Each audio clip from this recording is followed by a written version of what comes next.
Answer వచ్చింది అనుకుంటున్నారమ్మా? Satisfied answer వచ్చింది అనుకుంటున్నారా? ఫైన్. నెక్స్ట్ మరో క్వశ్చన్ అడుగుదాం, ఇటువైపు నుంచి తీసుకుందాం. నెక్స్ట్ రో వస్తాను మీద. మనకి 2019లో జరిగిన ఎలక్షన్స్ లో ఏపీకి వచ్చిన స్థానాల్లో మా ప్రకాశం డిస్ట్రిక్ట్ నుంచి మేము 4 స్థానాల్లో మనం గెలిపించాము. అదే విధంగా ఈసారి మా యూత్ అంతా కలిసి ఇంకా ఎక్కువ మెజారిటీతో మనం గెలిపిస్తాము. మీరు ఏ విధంగా అయితే మంగళగిరిని దత్తత తీసుకొని డెవలప్ చేస్తా అన్నారో మా ప్రకాశం డిస్ట్రిక్ట్ కూడా దత్తత తీసుకొని డెవలప్ చేస్తారని కోరుతున్నాం అన్న. ఏ విధంగా డెవలప్ చేస్తారు? మరి ఇంకోటి, మీరు ఏ విధంగా ఇందాక అన్నారో పల్ప్ అండ్ పేపర్ ఫ్యాక్టరీ తీసుకొచ్చాము బిఫోర్ ఎలక్షన్స్ 2019 తర్వాత వాళ్ళు విత్డ్రా చేసుకుని వెళ్ళిపోయారు. ఇప్పుడు మీరు 2024 గెలిచిన తర్వాత ఫార్మ్ హబ్ తో పాటు ఇండస్ట్రియల్ గా కూడా మా ప్రకాశం డిస్ట్రిక్ట్ ఏమైనా డెవలప్ చేస్తారని అడుగుతున్నాను. తమ్ముడు, నేను పంచాయతీరాజ్ గ్రామీణాభివృద్ధి శాఖ మంత్రిగా ఉన్నప్పుడు మాక్సిమం ఫండ్స్ ఒక ప్రకాశం జిల్లాలో మేము ఖర్చు పెట్టాం. ఆనాడు మేము వేసిన రోడ్లే, ఆనాడు మేము కట్టిన డ్రైన్లే. అంతెందుకు ఒంగోలు పట్టణంలో దామచర్ల జనార్దన్ మనందరం ముద్దుగా డీజే అంటాం.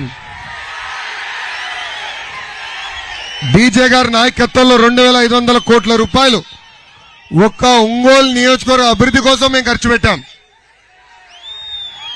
ఇప్పుడు మిమ్మల్ని అందరూ కోరుతున్నా, 100% ఎమ్మెల్యే స్థానాలు మాకు ఇవ్వండి. నేను ఆనాడు పాదయాత్రలో ఇచ్చిన ప్రతి హామీ నిలబెట్టుకునే బాధ్యత వ్యక్తిగతంగా మీ లోకేష్ తీసుకుంటాడు. నేను హామీ ఇచ్చా, ఒక ఫార్మ్ హబ్ గా ఏర్పాటు చేస్తామని. వెళ్ళిపోయిన కంపెనీలు అవి వస్తే రావు నాకు ఇప్పుడు తెలీదు, కానీ అలాంటి ఇన్వెస్ట్మెంట్ అంటే 12,000 మందికి ఉద్యోగాలు ఉపాధి కల్పించే పరిశ్రమలు, అలాంటి పరిశ్రమలు ప్రకాశం జిల్లాకి తీసుకొచ్చే బాధ్యత నేను తీసుకుంటా. మన ప్రకాశం జిల్లాలో పశ్చిమ ప్రాంతం ఉంది. తాగునీరు సాగునీరు అనేక ఇబ్బందులు ఎదుర్కొంటున్నారు. ఆనాడు నేను మంత్రిగా ఉన్నప్పుడు తాగునీటి పథకం కేటాయించా. ఈ ప్రభుత్వ అధికారులకు వచ్చి అది కట్ చేసింది, ఆ పథకం కూడా క్యాన్సిల్ చేసింది. అంటే కనీసం తాగునీరు ఇచ్చేదానికి కూడా సిద్ధంగా లేరు ఇక్కడ. సో తప్పనిసరిగా ఇచ్చిన హామీలు నిలబెట్టుకునే బాధ్యత మేము తీసుకుంటాం.